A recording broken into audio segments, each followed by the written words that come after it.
Whether you right there are a die-hard Seth freaking Rollins fan or just curious about what really goes on backstage, these behind-the-scenes stories you're about to see reveal a part of the Visionary's career that has largely remained hidden from fans' eyes over the years. So let's get to know this modern-day legend a little bit better, shall we? I'm Gareth, this is What Culture Wrestling, and here are 10 backstage stories about Seth Rollins you should know. Number 10, he almost got fired while in NXT. Seth Rollins is one of the most decorated superstars in WWE history, with 16 title reigns to his name at time of recording, along with Money in the Bank and Royal Rumble wins. But he would not have achieved any of these feats if it weren't for the reality check he got from Triple H during his time in NXT. Rollins was already making strides on the independent circuit as Tyler Black, and was a former ROH World Champion when he signed with WWE in 2010. He started with FCW, where he trained and performed until WWE rebranded it into NXT in 2012. He found a mentor in Dusty Rhodes during his time in NXT, and the American Dream advised Rollins to just be himself. But the advice had its pros and cons, as being himself led to Rollins butting heads with trainer Terry Taylor on multiple occasions. When this reached Triple H's ears, he pulled Rollins aside and told him that he didn't see anything special in him, and that he had to start doing things their way and fix his attitude if he intended to stay with WWE. Papa H was not happy. After this interaction, Rollins went to Joey Mercury for some advice, and the latter told him to learn how to play the game and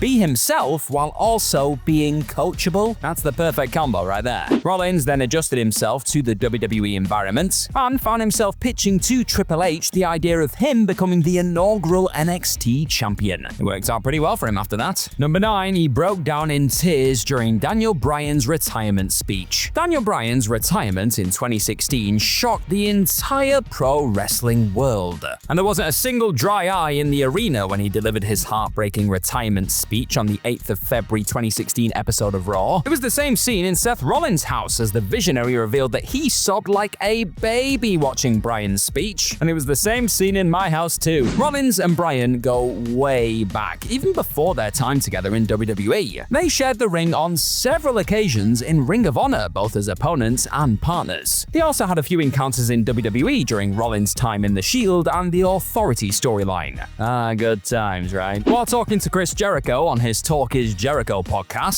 Rollins reminisced about his history with Bryan and expressed his disappointment over not being able to be there in person for him that night, since he was out of action due to a knee injury. Rollins revealed that he fought back tears throughout Bryan's speech, but could not hold them back when Brie Bella joined him in the ring at the end. Yeah, that's the one that did it. However, Daniel Bryan did not give up on his dreams and continued to fight for them, which resulted in him getting cleared to compete in 2018. And he and Seth Rollins competed against each other for the first time since his return in a tag team match at the 2018 Tribute to the Troops event. I wonder what happened to Daniel Bryan after that, eh? Look, that was a pretty emotional wrestling retirement, but I want to know right now, what is the wrestling retirement that made you cry the most? Yes, you can include people that came out of retirement as well, because that's just what happens in wrestling, isn't it? Let me know in the comments. Number 8, beef with Matt Riddle. Former WWE United States champion Matt Riddle is known for getting himself in trouble by running his mouth. It's just what he does. He's managed to piss off wrestlers like Brock Lesnar and Goldberg over the years, but things were a bit different with Seth Rollins, as he got in the Visionary's crosshairs due to some comments Riddle's ex-wife made about Rollins' wife, Becky Lynch. Riddle's then-wife, Lisa, made a social media post with some disparaging comments about the female WWE superstars' bodies, and singled out Becky Lynch to make her point. The post did not sit well with Seth Rollins, understandably, who made it clear to WWE that he was not open to working with Riddle. However, the two superstars eventually sorted things out after Riddle apologized to Rollins backstage, which led to the two superstars letting bygones be bygones and working together in an entertaining feud in mid-2022. They had 3 matches during their rivalry, including a fight pit match at Extreme Rules 2022, with former UFC heavyweight champion Daniel Cormier as the special guest referee. Remember that? It feels like a decade ago. And despite being the heel, Rollins emerged victorious in the rivalry after a successful United States Championship defense against Riddle on the 17th of October 2022 episode of Raw. Number 7, he almost brawled with Cody Rhodes backstage. After leaving WWE in 2016 due to creative differences over the Stardust character, Cody Rhodes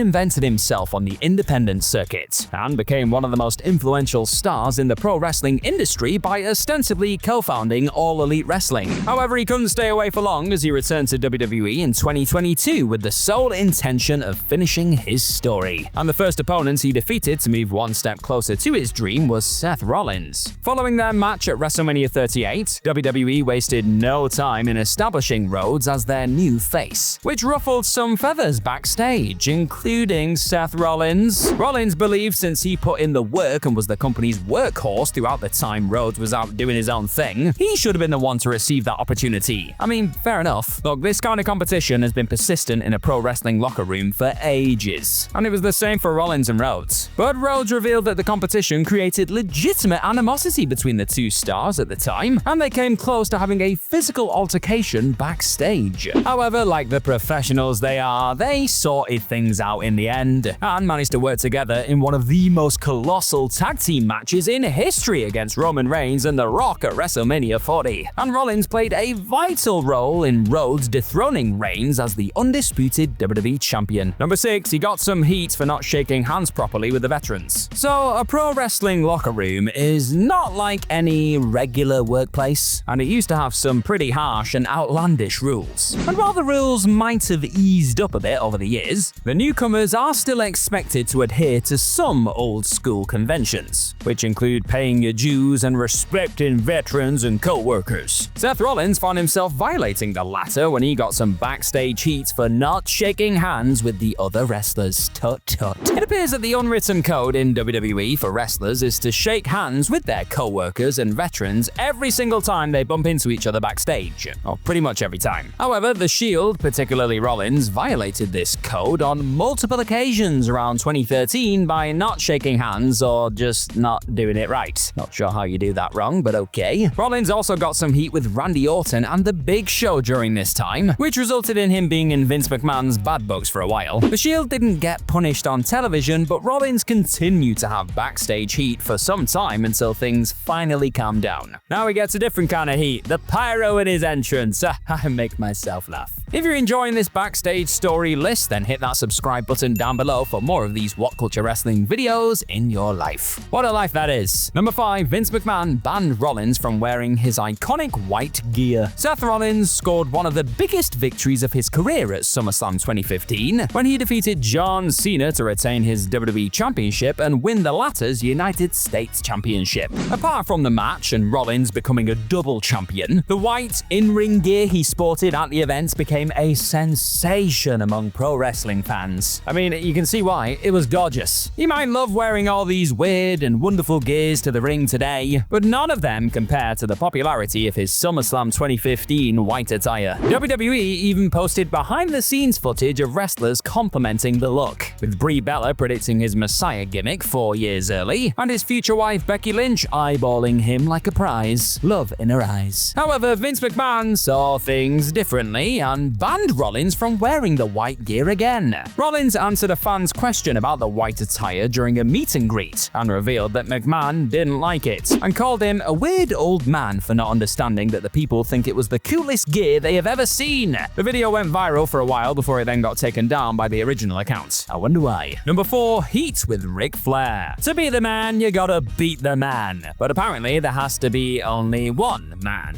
Or at least that's how WWE Hall of Famer Ric Flair felt when Becky Lynch started using the man moniker. Flair decided to take things a bit too far and threaten legal action against WWE over Lynch using the nickname, and filed a trademark for the term the man, claiming that he's been using the moniker since the 1980s. WWE had to settle things with Flair out of court, and the latter transferred the rights to the term in May 2020. The controversy even created a rift between Ric and his daughter Charlotte Flair, and Becky Lynch's husband Seth Rollins took offense to the 16-time world champion's deeds. Speaking on Busted Open Radio, Ric Flair talked about the backstage heat he very much had with Seth Rollins following his legal battle with WWE and Becky Lynch. Rollins was reportedly upset with Flair over the entire ordeal, and even walked past him at an autograph session. The drama. However, the legend put an end to the controversy when he apologized to Becky Lynch backstage during the Raw XXX special episode on the 23rd of January 2023, or Raw 30th, whatever the hell it's called. For For a minute there though, Rollins and Becky did not get on with Naitch. Number 3, the heist of the century was his idea. Seth Rollins had the greatest WrestleMania moment of his entire career when he cashed in his Money in the Bank contract during the main event WWE Championship match between Roman Reigns and Brock Lesnar at WrestleMania 31, and walked out as the new champion. Michael Cole famously described the moment as the heist of the century, as Rollins did the unthinkable by outsmarting the two powerhouses to claim his first world championship in WWE. And while talking to Edge and Christian on the E&C Pod of Awesomeness, Rollins revealed that he was actually the one who pitched the idea to have the cash-in take place during the WrestleMania 31 main event. Rollins revealed that he pitched the idea to Triple H at the end of 2014 and asked him to keep it as a contingency plan if the WrestleMania main event didn't come together how the company had envisioned. The WWE creative team decided to go with the idea a few days before WrestleMania 31, but did not let Rollins, Lesnar, or Reigns know until the day of the event. Rollins put over Randy Orton earlier in the show with that famous RKO, how could we forget, before then getting the news that he was going to win the WWE Championship in the main event. What a night for Seth, eh? Number 2, he wanted to strangle Vince McMahon after his Hell in a Cell match against The Fiend. Seth Rollins' worst match in WWE to date has to be the Hell in a Cell showdown against The Fiend at the titular pay-per-view in 2019. Oh boy. The fact that WWE chose to end the contest via referee stoppage went against everything that Hell in a Cell stood for, and the fans didn't shy away from showing their displeasure and booed Seth Rollins out of the building. While talking to Stone Cold Steve Austin on the Broken Skull sessions, Rollins revealed that his vision for the match was different from what WWE wanted, and that he was, well, a bit disappointed with the creative direction the company went with. He stated that he was ready to strangle Vince McMahon backstage, and that Tyson Kidd, who was one of the producers, had to hold him back. After a brief conversation with Paul Heyman, the creative director of Raw at the time, Rollins went to McMahon's office the next day to figure out how to take things further. Rollins was at the top of his game as a babyface by that time, and the results of the Hell in a Cell mess got him nuclear heat from the crowd.